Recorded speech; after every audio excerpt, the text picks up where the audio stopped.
नमस्ते मित्र आणि मैत्रिणींनो, कसे आहात सगळे? महा एक्झाम्स या यूट्यूब चॅनलवर तुमचं पुन्हा एकदा खूप खूप मनापासून स्वागत.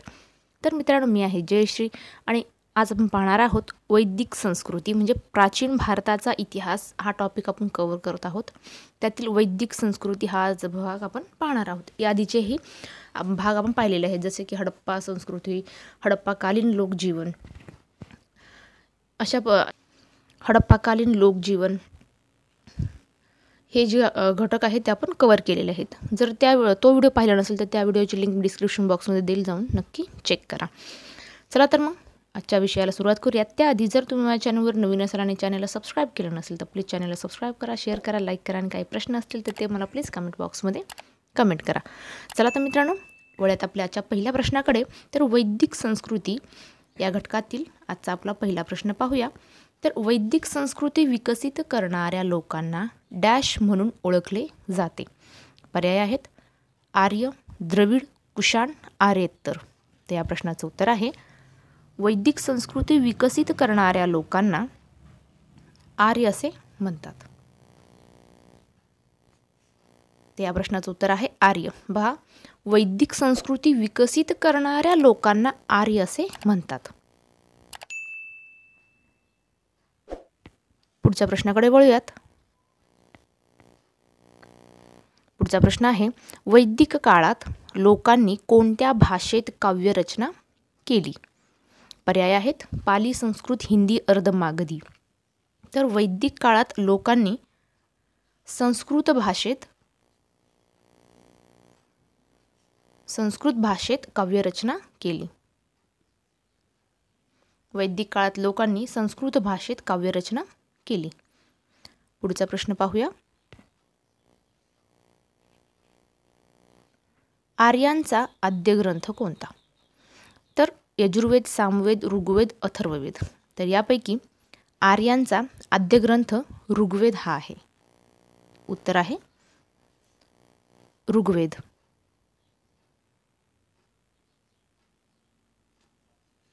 पुढचा प्रश्न पाहूया. गंगा यमुनेच्या खोऱ्यातील प्रदेशाला आर्य लोक डॅश असे म्हणत. तर उत्तर आहे गंगा यमुनेच्या खोऱ्यातील प्रदेशाला आर्य लोक काय म्हणत? तर मध्य देश असे म्हणत. मध्य देश असे म्हणत असे. पुढचा प्रश्न पाहूया. वैदिक काळात एकूण किती वेद रचले गेले? पर्याय आहेत 1, 2, 3, 4. तर वैदिक काळात एकूण 4 वेद रचले गेले. पर्याय क्रमांक 4. 4 वेद रचले गेले.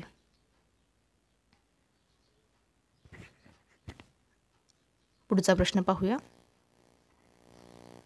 ऋग्वेदातील प्रत्येक कडव्यास काय म्हणतात? पर्याय आहेत ध्रुवपद, चरण, ऋचा, पद्य. तर ऋग्वेदातील प्रत्येक कडव्यास ऋचा असे म्हटले जाते. उत्तर आहे ऋचा.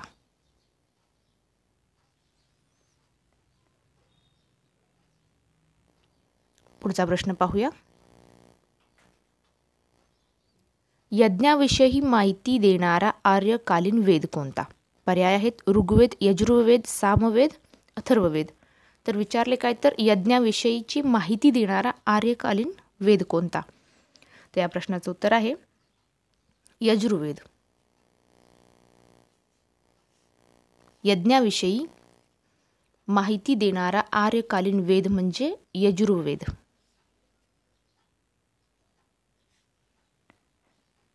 पुढचा प्रश्न पाहूया. भारतीय संगीताचा पाया असे कोणत्या वेदास म्हटले जाते? तर भारतीय संगीताचा पाया असे सामवेदास म्हटले जाते. उत्तर आहे सामवेद.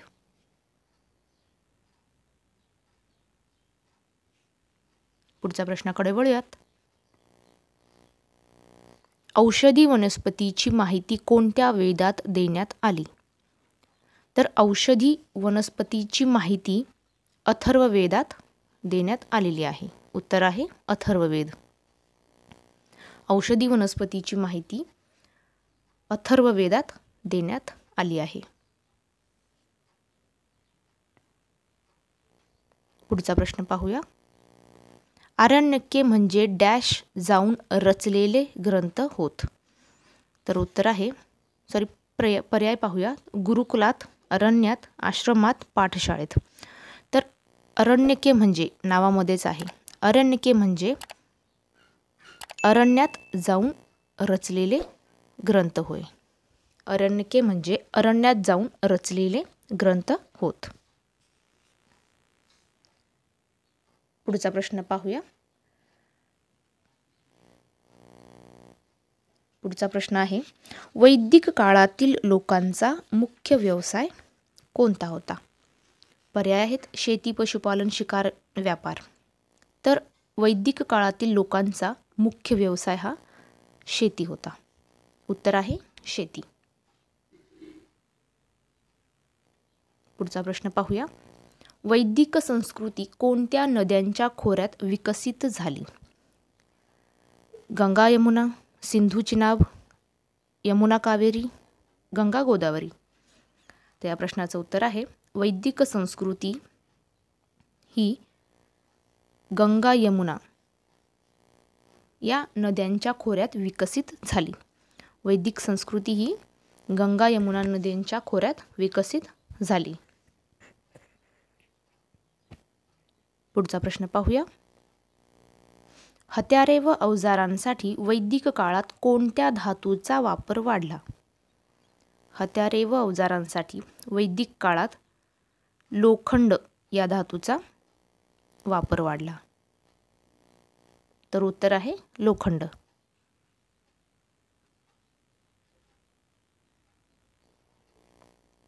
पुढचा प्रश्न पाहूया. कारागिरांच्या संघटनांना काय म्हणत असत? पर्याय आहेत विश, सभा, श्रेणी, समिती. तर कारागिरांच्या संघटनांना श्रेणी असे म्हणत. उत्तर आहे श्रेणी.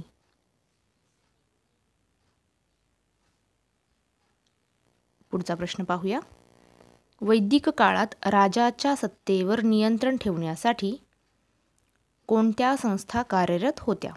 पर्याय आहेत श्रेणी, सभा व समिती, संघ, मंडळ. तर वैदिक काळात राजाच्या सत्तेवर नियंत्रण ठेवण्यासाठी सभा व समिती या संस्था कार्यरत होत्या. उत्तर आहे सभा व समिती.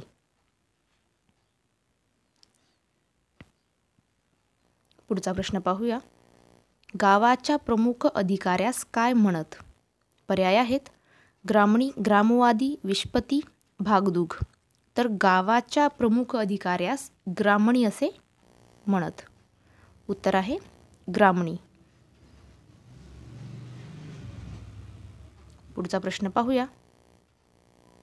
वैदिक काळातील शेतकरी आपल्या उत्पादनाचा किती भाग राजाला कर म्हणून देत असत? तर वैदिक काळातील शेतकरी आपल्या उत्पादनाचा 6वा भाग राजाला कर म्हणून देत असे. तर उत्तर आहे 6वा भाग.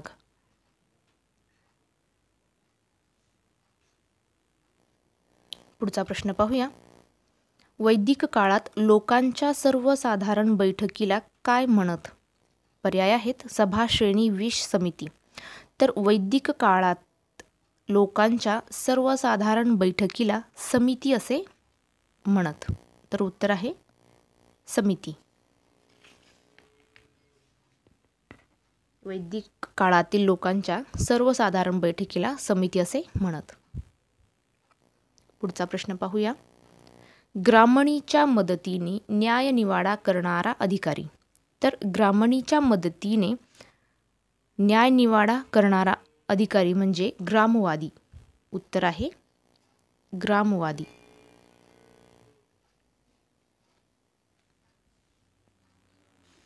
पुढचा प्रश्न पाहूया.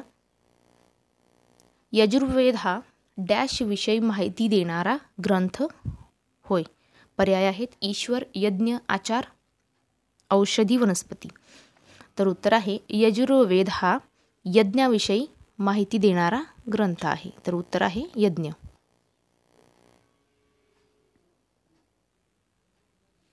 पुढचा प्रश्न पाहूया. वैदिक काळातील राज्याचा प्रमुख. तर पर्याय आहेत राजा, पुरोहित, सेनापती, सम्राट. तर वैदिक काळातील राज्याचा प्रमुख हा राजा होता. उत्तर आहे राजा. वैदिक काळातील राज्याचा प्रमुख राजा होता. पुढे पाहूया. आर्य शब्दाचे मूळ रूप कोणत्या भाषेतील आहे? तर आर्य शब्दाचे मूळ रूप हे संस्कृत भाषेतील आहे. उत्तर आहे संस्कृत. आर्य शब्दाचे मूळ रूप हे संस्कृत भाषेतील आहे.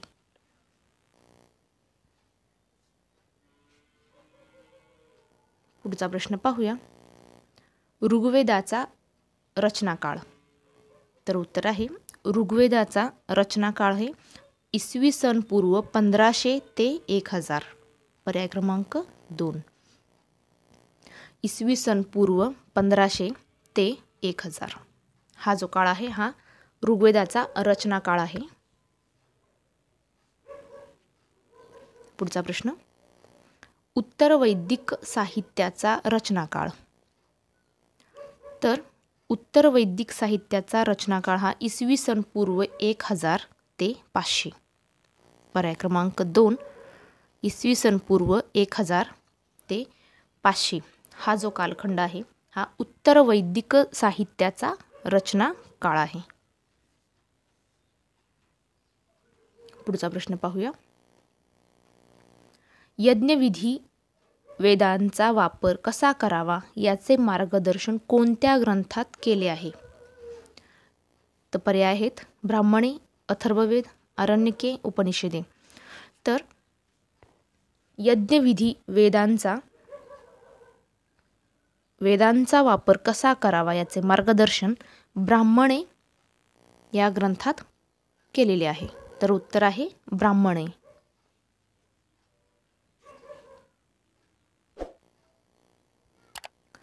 तर मित्रांनो, तुम्हाला आजचा व्हिडिओ कसा वाटला नक्की कमेंट करून कळवा. व्हिडिओ आवडला असेल तर व्हिडिओला लाईक करा, शेअर करा आणि चॅनलला सबस्क्राईब केलं नसेल तर प्लीज चॅनलला सबस्क्राईब करा. चला तर मित्रांनो, थांबूया इथेच. भेटूया पुढच्या व्हिडिओमध्ये. तोपर्यंत धन्यवाद.